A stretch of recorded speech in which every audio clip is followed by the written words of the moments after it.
The morning sun filtered through the dusty classroom windows as 15-year-old Andrew Carter sat quietly at his desk, tapping his pencil against his history notebook. It was Friday, and Miss Patterson's history class was having their monthly career discussion. Andrew had been dreading this day all week. Today, we'll be talking about family professions and future careers, Miss Patterson announced, adjusting her thin-framed glasses. She wore her usual beige cardigan and her hair pulled back so tight it seemed to stretch her face. Who would like to start? Several hands shot up. Miss Patterson pointed to a girl in the front row. "My mom is a pediatrician," she said proudly. "She helps sick children get better." "Wonderful," Miss Patterson beamed. "Medicine is such a noble profession, you must be very proud." Next, a boy talked about his father's accounting firm and another about his mother's law practice. With each student, Miss Patterson's eyes lit up, her comments full of praise and encouragement. Andrew kept his hand down, hoping to avoid his turn. His family weren't doctors or lawyers.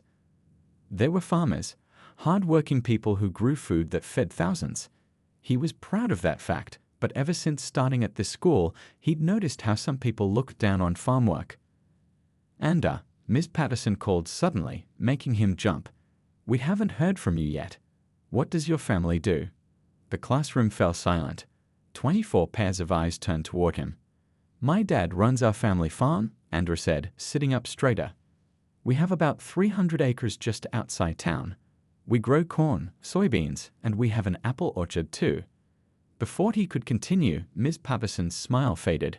She made a small noise, something between a cough and a laugh. "Farming," she said, her voice taking on a different tone than she'd used with the other students. "Well, I suppose someone has to do it." A few students snickered. Andrew felt heat creep up his neck. "We're not just a farm," he continued, determined to finish. "My family has been farming that land for 3 generations. We use modern techniques and—" Yes, Miss Patterson interrupted with a wave of her hand. "But today we're discussing professional careers to aspire to. Perhaps you might consider something more sophisticated." The way she said sophisticated made it clear what she thought of farming. Andrew's hands tightened into fists under his desk. "Farming is a profession," he said quietly. "My dad studied agricultural science in college. We use computer systems to monitor soil conditions and—" "Let's move on," Miss Patterson cut him off again. "Tyler, what about your family?" As Tyler began talking about his mother's job as a bank manager, Andrew sat in silence, the unfairness of it all burning in his chest. He knew what this was about. His family's farm was one of the few black-owned agricultural businesses in the county. His father had warned him that some people would never see beyond their own prejudice. When the bell rang, Andrew gathered his books slowly. As other students filed out, chatting excitedly about weekend plans, he felt a hand on his shoulder. It was his friend Dean. "Don't listen to her, man," Dean whispered. "My uncle works for your dad during harvest. He says your farm is the most high-tech operation he's ever seen." Andrew nodded, grateful for the support. "Thanks." Walking home that afternoon, kicking at loose stones on the dusty road, Andrew couldn't shake Miss Patterson's dismissive tone from his mind. What she didn't know, what most people at school didn't know, was that the Carter family farm wasn't just any farm, and his grandfather wasn't just any farmer. By the time Andrew reached the long driveway leading to his family's farmhouse, he had made up his mind. He would tell his parents and grandfather what happened today. Not to complain, but because he had a feeling his grandfather might have something to say about it, and when Harold Carter had something to say, people tended to listen. Little did Miss Patterson know, her dismissive attitude was about to get a response that would leave the entire school speechless. What Miss Patterson failed to understand about the Carter family would have changed her entire perspective, if only she bothered to learn before judging. The long gravel driveway leading to the Carter farmhouse wound past fields of tall corn and fragrant apple orchards. As Andrew walked home, dust kicking up from his sneakers, he could see the metal roofs of the equipment barns gleaming in the afternoon sun.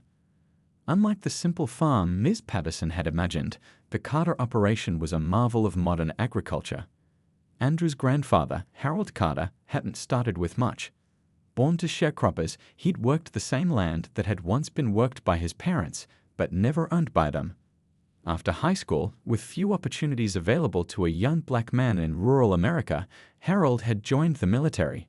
There, he discovered his natural talent for flying and became one of the few black helicopter pilots serving in Vietnam.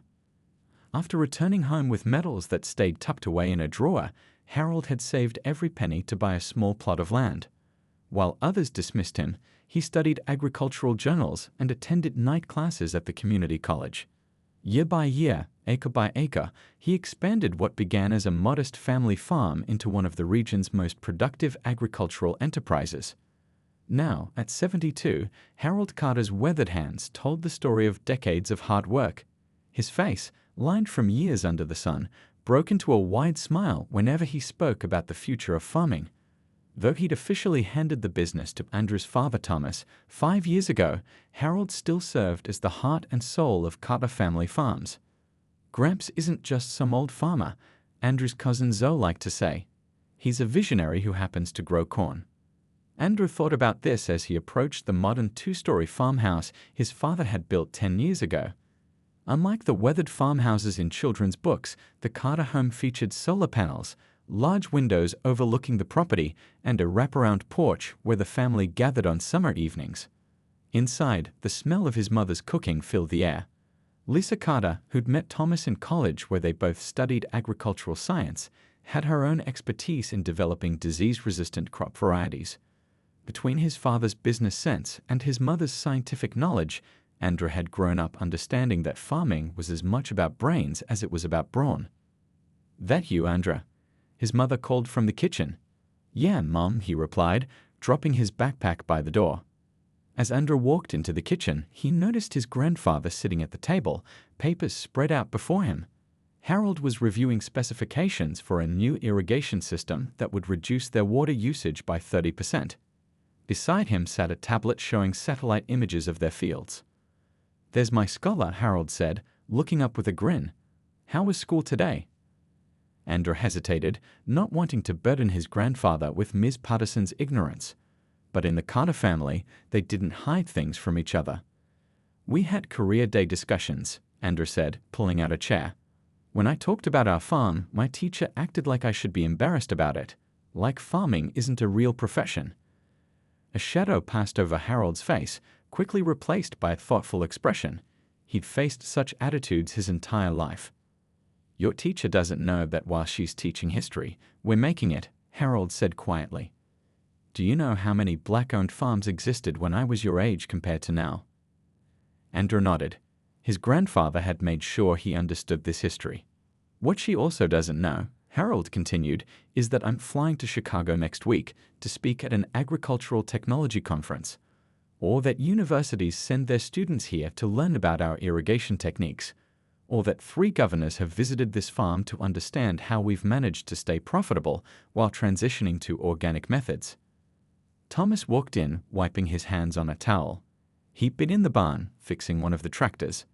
"What's this about? Teacher trouble again?" As Andrew explained what happened, a plan began forming in Harold's mind.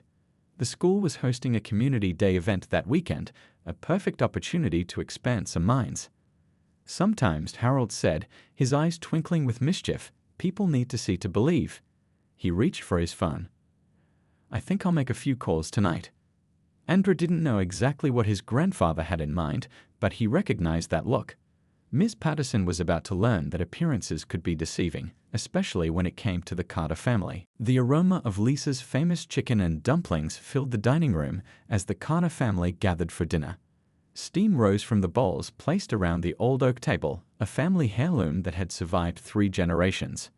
Outside, the setting sun painted the cornfields gold, visible through the large windows that Thomas had insisted on when building their home. "Pass the biscuits, please," Harold said, his deep voice carrying the gentle authority that had guided the family through both good harvests and poor ones. Andrew slid the basket across the table, noticing how his grandfather's hands, though wrinkled with age, still looked strong. Hands that had piloted helicopters, planted countless seeds, and built a legacy. Thomas looked at his son, noticing his unusual quietness. "You've hardly touched your food, son. Still thinking about what happened in class today." Andrew nodded, pushing a dumpling around his bowl. "I just don't understand why she acted like that. Like what we do isn't important. Lisa placed her fork down and reached for her water glass. Some people only value what they understand, she said, and many don't understand where their food comes from or the science that goes into growing it. Your mother's right, Thomas added. When I was in college, my city classmates would ask if we still used horses to plow our fields. He laughed, but there was a hint of old frustration in his voice. They'd look shocked when I told them about our GPS-guided tractors and computerized irrigation systems. Andrew looked up. But Ms. Patterson is supposed to be educated. She talks all the time about her master's degree from that fancy university. Harold wiped his mouth with a napkin and leaned back in his chair. The wooden seat creaked slightly under his weight. Education doesn't always cure ignorance, especially when it comes to understanding rural life or black businesses.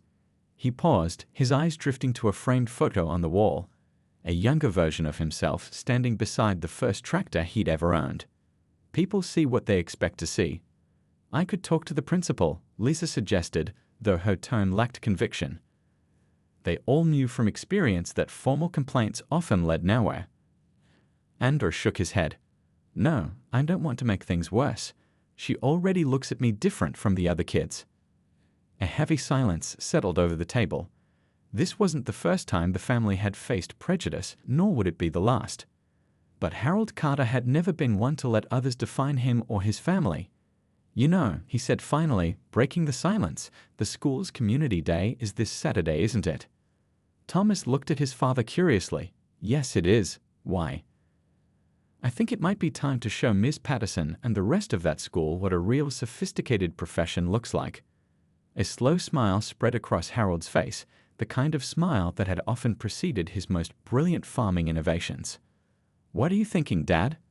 Thomas asked, recognizing that particular gleam in his father's eye. Harold placed his napkin beside his plate and pulled his cell phone from his pocket. Remember my old friend Roy Wilson, the one who runs that agricultural aviation company? Lisa's eyes widened with understanding. Harold, you're not suggesting. I still have my pilot's license, Harold continued, scrolling through his contacts. And Roy owes me a favor after I helped him set up those drone systems last spring. Andrew looked between the adults, confusion giving way to realization. Wait, are you talking about flying a helicopter to my school? Harold winked at his grandson. Sometimes people need to see to understand. Words won't change Ms. Patterson's mind, but seeing our operation, really seeing it, just might. Thomas shook his head, but he was smiling. Dad, you can't just land a helicopter at a school. Actually, Harold replied, his thumb hovering over Roy's number. With the right permissions, I can. The football field is more than large enough.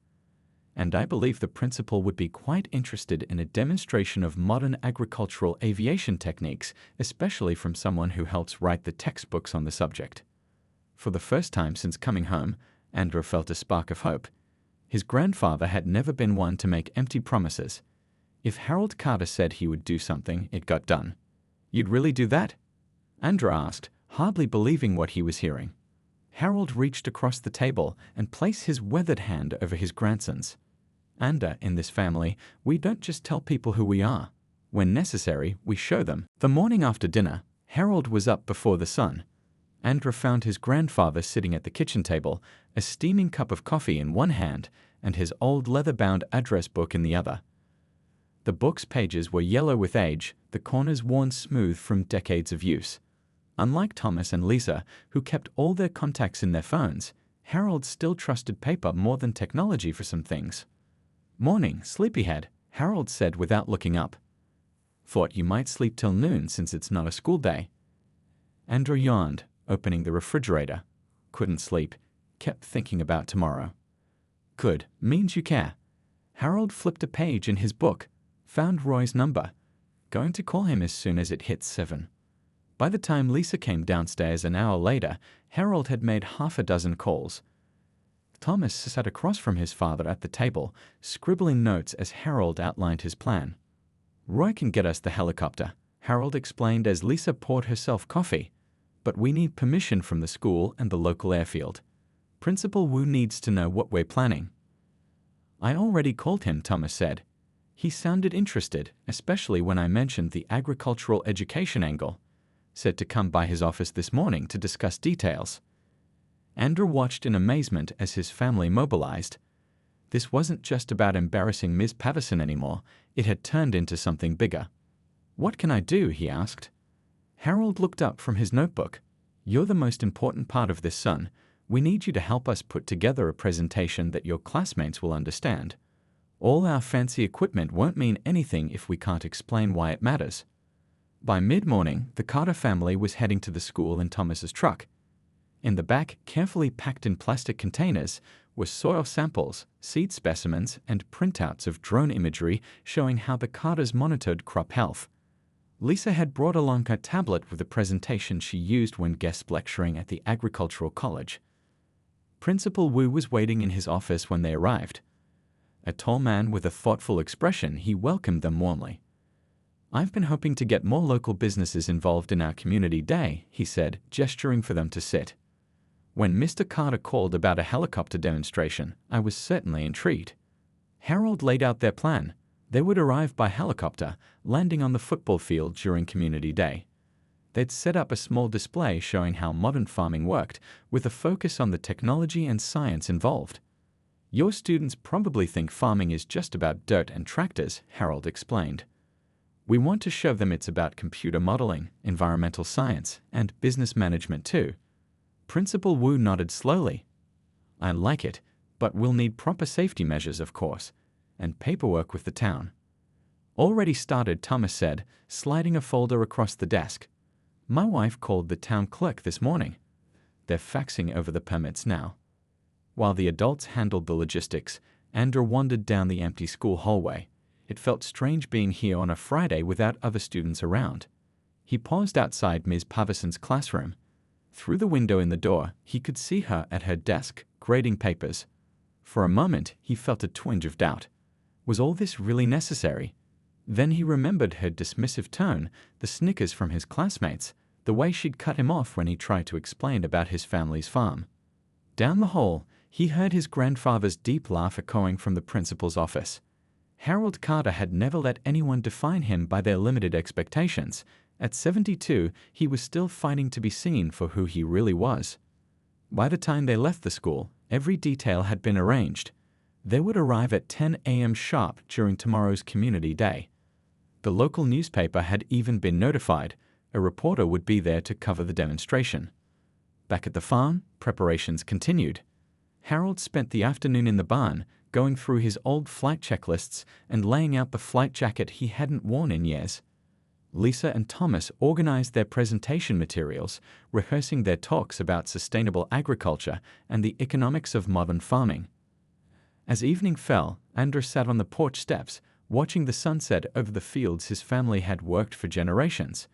Tomorrow would change how his school saw him, how they saw all of them. For the first time since Ms. Paverson's dismissive comments, he felt a sense of pride replacing his shame. Whatever happened tomorrow, his family had already taken the most important lesson: never let anyone else tell your story for you. Saturday morning broke clear and perfect, with a gentle breeze and a sky so blue it almost hurt to look at it. Andrew woke up early, his stomach tight with a mix of excitement and nervousness. He stood at his bedroom window, looking out over the fields that stretched into the distance. The corn was tall and healthy, the irrigation systems gleaming in the early sunlight. "Perfect day for flying," came a voice from his doorway. Harold stood there, already dressed in pressed khaki pants and a crisp blue shirt. Instead of his usual work boots, he wore polished brown shoes. "You're dressed fancy," Andrew said, surprised. Harold shrugged. "Your grandmother always said, dress for the job you want, not the job others think you have." He adjusted his collar. "Today, I'm not just a farmer. I'm an educator." Downstairs, the kitchen buzzed with activity. Lisa packed the last of their demonstration materials while Thomas checked his watch. "Roy called," Thomas announced. "The helicopter's ready. We should head to the airfield in 20 minutes. Andrew barely touched his breakfast. The plan had seemed exciting yesterday, but now that it was happening, doubt crept in. What if things went wrong? What if the other kids laughed? What if? "Stop worrying," Lisa said, placing a hand on his shoulder. "I can see it all over your face. Today isn't just about proving Ms. Paverson wrong. It's about showing people something new. By 9:30, they were at the small regional airfield where Roy kept his aircraft. The helicopter sat on the tarmac, gleaming white with blue stripes and the Wilson Agricultural Aviation logo on the side. It wasn't military-grade like the ones Harold had flown in Vietnam, but it was impressive nonetheless. Roy, a stocky man with salt and pepper hair, greeted Harold with a bear hug. Just like old times, eh? Except no one's shooting at us. Harold laughed. And thank goodness for that. Better for my blood pressure. While Roy and Harold went through the pre-flight checklist, Andrew watched in awe as his grandfather transformed. The slightly stooped older man who complained about his arthritis seemed to stand taller, move with more confidence. This was Harold in his element. Thomas loaded their materials into the helicopter while Lisa reviewed her notes one last time. 2 of their farm employees, Ben and Keisha, would meet them at the school with additional displays. Everything was ready. "Time to go," Roy announced. "Harold's got the controls for takeoff and landing. I'll handle the middle part." Andrew had never flown in a helicopter before. As they lifted off, the ground falling away beneath them, his fear transformed into wonder. From up here, he could see the patchwork of farms that made up their county, squares of green and gold, divided by roads and streams. "Look," Harold pointed, raising his voice over the rotor noise. "That's our place there. See how the irrigation system forms that pattern? You can see where we've planted the new drought-resistant corn versus the regular variety." Even from hundreds of feet up, Carter Family Farms stood out, its neat rows and modern equipment visible against the landscape. As they approached the school, Andrew could see the community day in full swing. Colorful booths dotted the grounds, and people moved between them like ants from his bird's-eye view.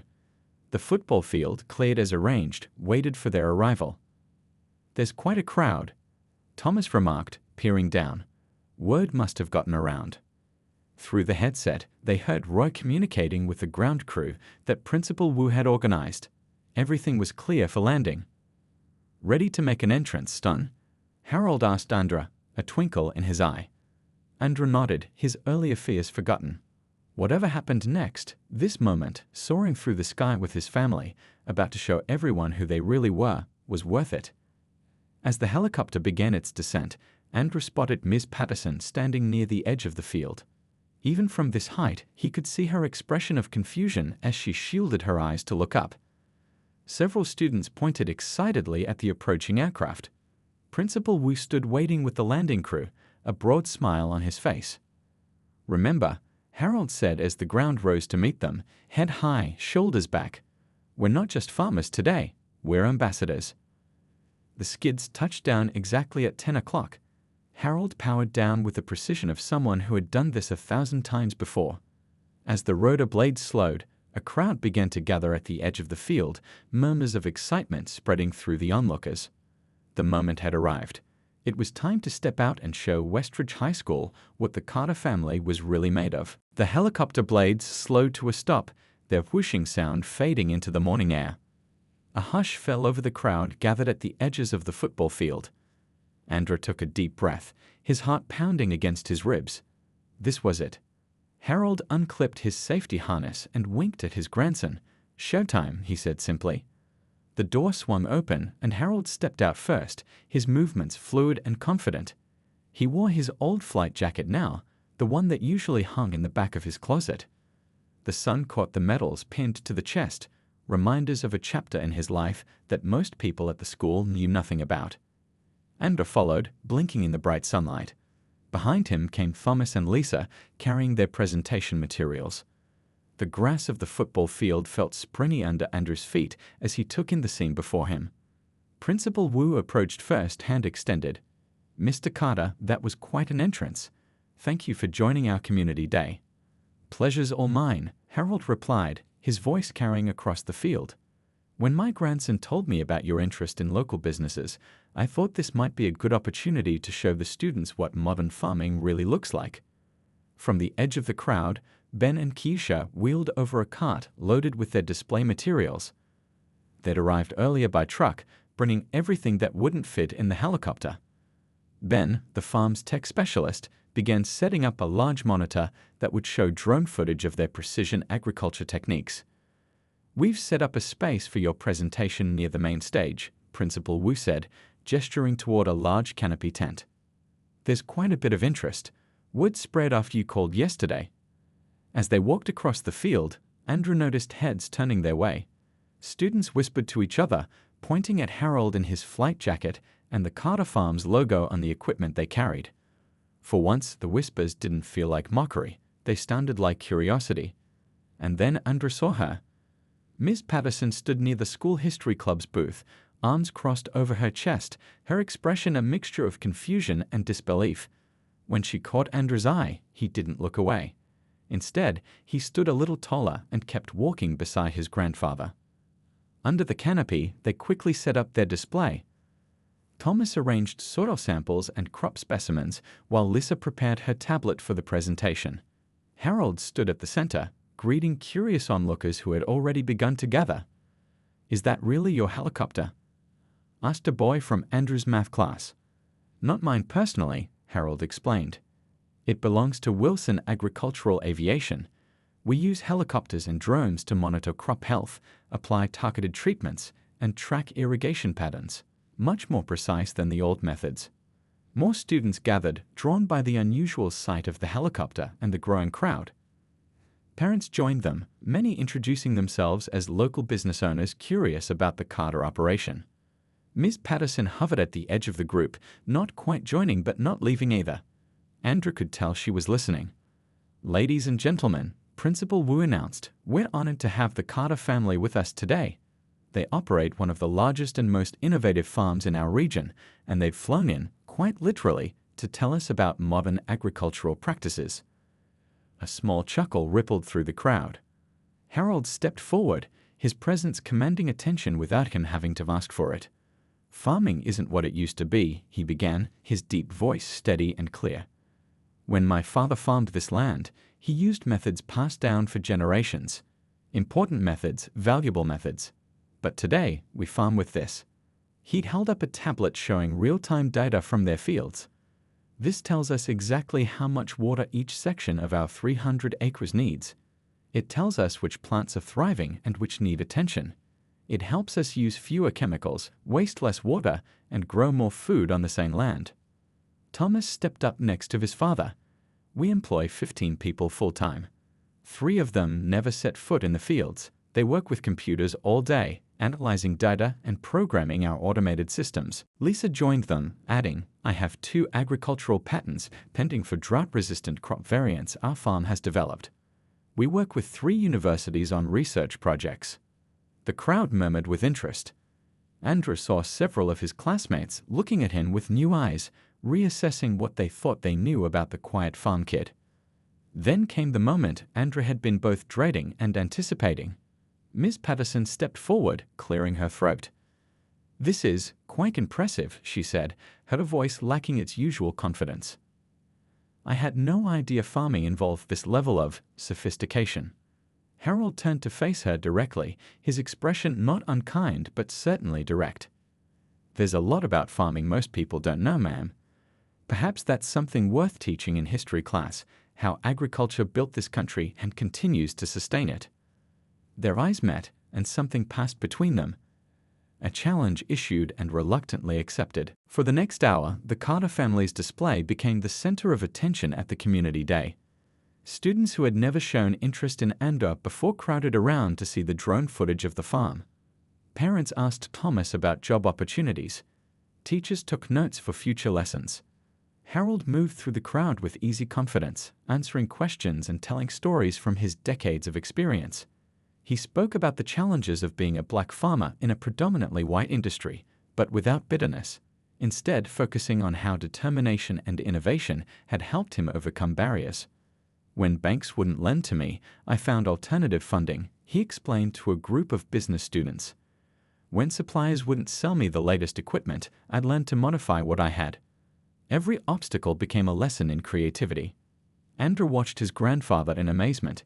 He'd grown up with these stories, but hearing them shared with others, seeing the impact they had, gave them new power. He noticed several of his classmates looking at him differently now, with something like respect in their eyes. Principal Wu had arranged for Harold to give a short presentation on the main stage at noon. As the time approached, a larger crowd gathered, drawn by word of mouth about the farmer who arrived by helicopter. "Before I talk about modern farming techniques," Harold began, standing at the microphone, "I want to talk about perception. About how we see each other and how sometimes we don't see each other at all." The audience grew quiet. "My grandson Andra is a student here," Harold continued, gesturing to where Andra stood at the side of the stage. "He's the fourth generation of our family to work our land." But when he told his class about our farm, many assumed he was talking about a simple, outdated operation. They didn't see the technology, the science, or the business acumen involved. Ms. Patterson stood near the back of the crowd, her face unreadable, but she didn't walk away. "I don't blame anyone for what they don't know," Harold said, his voice gentle but firm. "We all have blind spots. But I do believe we have a responsibility to keep our minds open, to be willing to learn when new information comes our way." As Harold's presentation continued, he showed slides of their computerized systems, their research partnerships with universities, and the economic impact of their farm on the local community.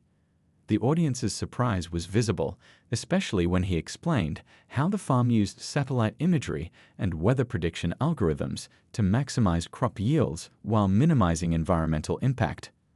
When the presentation ended, the applause was genuine and enthusiastic. People lined up to ask more questions, to shake Harold's hand, to express their interest in touring the farm. Andra stood to the side, taking it all in when he felt a tap on his shoulder. He turned to find Ms. Patterson standing there, her usual confidence replaced by something more hesitant. "Andra," she said, her voice quieter than he ever heard it in class, "I owe you an apology." Andra hadn't expected this. He'd imagined many outcomes for today, but not this one. "What your family does, it's not what I thought," she continued. "I made assumptions based on outdated ideas, and I was wrong." The words clearly didn't come easily to her, but they were sincere. "Thank you," Andra said simply. "Maybe you could visit our farm sometime, see it up close." Something shifted in Ms. Patterson's expression, a door opening where a wall had been before. "I'd like that," she said. "And I'd like to have your grandfather speak to my history class about the evolution of farming in America, if he's willing." By mid-afternoon, as they packed up their display, the impact of the day was clear. The local newspaper reporter had interviewed the entire family. Several teachers had asked about organizing field trips to the farm. A group of students had approached Andra about starting an agricultural technology club at school. As they loaded the last of their materials into Ben's truck, Harold put an arm around his grandson's shoulders. "You know," he said, looking back at the school, "sometimes the best way to change minds isn't to tell people they're wrong. It's to show them something new, something that doesn't fit into their old way of thinking." Thomas joined them, keys in hand. "Ready to head home? Roy's waiting to fly us back." As they walked toward the helicopter, Andrew noticed a group of his classmates watching. One of them, a boy who had laughed the loudest when Ms. Patterson dismissed farming as unsophisticated, raised his hand in a small wave. Andrew nodded in return, neither friendly nor unfriendly, just acknowledging the change that had begun. The helicopter lifted off, rising above the school grounds. Looking down, Andrew could see people still watching, still pointing upward. He thought about Monday morning, about walking into Ms. Patterson's class again. Things would be different now. Not perfect, maybe, but different in important ways. Beside him, Harold looked out over the landscape at the patchwork of farms and neighborhoods that made up their community.